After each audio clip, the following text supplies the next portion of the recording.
bridal shower turns ugly. More than 40 deputies from the Los Angeles County Sheriff's Department respond. The deputies say they are attacked. The partygoers insist it is the deputies who attack them. They rushed me with the batons, flashlights. I mean, they were hitting me with everything. It appears to be a case of the deputies' words against the civilians. But what neither side knows is that someone across the street is videotaping the incident. The party is a bridal shower for Melinda Dole. The music is a little too loud for a neighbor who calls the police. That's where the trouble starts. 415 E. Edward, head of street in Noran or Noran. Loud music and permit. Two deputies pull up to the Dole's house, ask them to turn down the music, and leave. But 15 minutes later, Sergeant William Unland is calling for backup. It's a large group of very large Samoans, and I want to be sure we're going to take action before we go in 10-4. There's an update, take 292. A second caller advises they're still fighting with sticks and knives. When Sergeant Unland and his backup deputies return to the Dole's house, they say they are confronted by a number of people, including the bride's brother, David. They were yelling and screaming, waving their arms. David was standing in front of the gate, taking a combative stance, challenging me to come in and make him leave the party. Unland says he ordered the partygoers to disperse or be arrested. A few partygoers leave, but according to the deputies, many more remain and show no signs of moving. Sergeant Unland calls for all available deputies to respond and begins arresting the partygoers. David Dole is the first, but Unland says that as he reaches for Dole, he is hit with a barrage of rocks and bottles, scarring his helmet and knocking him unconscious. Yes, some more units on the land. We're taking rocks and bottles. We got several deputies injured. Deputies involved in a fight. Several deputies injured. Deputies respond until the street is clogged with patrol cars and officers in riot gear.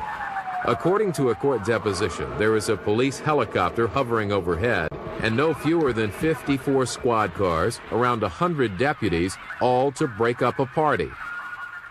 As proof of the severity of the attack, a number of officers, including Sergeant Unland, say they are bruised, cut, and scraped by everything from beer bottles to boulders. 4 days later, charges of riot and assault are filed against dozens of partygoers. But the Doles insist all along it is the deputies who instigated the violence. I didn't cuss at anybody. I didn't hit anybody. I didn't throw anything. The whole time I was just being beaten that whole night. Dole says the beating left him with a broken hand and a deep head wound. He says he watched helplessly as his friends and relatives were assaulted, including his 62-year-old father, who suffers 2 broken ribs.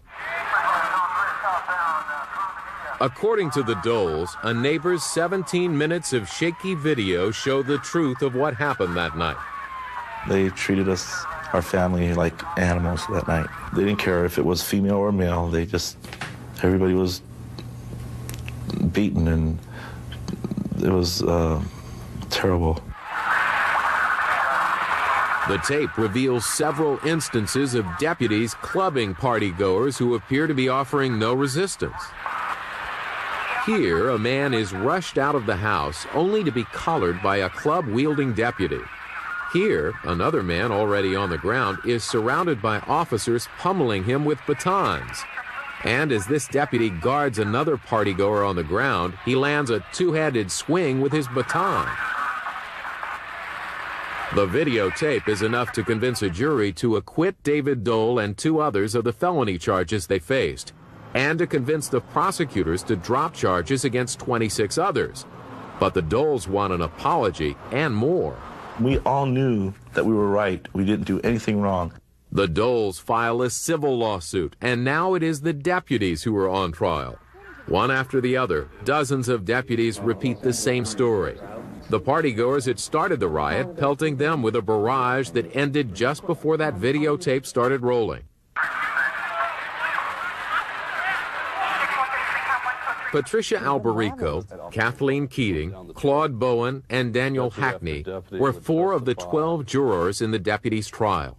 When we retired to deliberate, Patricia says, I know how we can prove conclusively who's telling the truth. One of the officers in his testimonies said, well, not one of them, several of them, many of them, most of them, that rocks and bottles, fearing for their lives.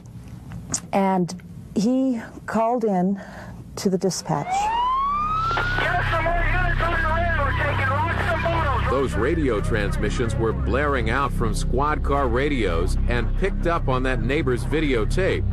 The transmissions are coded with the exact time of day. 131, Sam, I have at least 4 deputies in here. The jurors realize they can match the time of the radio calls with the videotape. They discover that the video started rolling just a minute and a half after the frantic radio calls for help. The deputies say the rock and bottle barrage lasted as long as 20 minutes. But the jurors say they saw no evidence of that on the videotape. We're hearing over the police airwaves this officer yelling, screaming, saying they're being assaulted and they need backup because they're taking rocks and bottles. And not a one. And the videotape goes on. And you don't see anyone. And you don't hear anything hitting the ground. They would roll the videotape, and what you saw was this neatly manicured, freshly mowed front yard at Putting Green Lane with no rocks or bottles in sight. In the end, the jurors don't believe the deputy's story that they were the ones who came under attack. They were flat out lying. The jury finds for the Doles on all counts, imposing at the time the biggest police brutality verdict in history, nearly $16 million. And all because a neighbor heard a ruckus and turned on a home video camera. You can't beat the truth, and that's what prevailed in this case.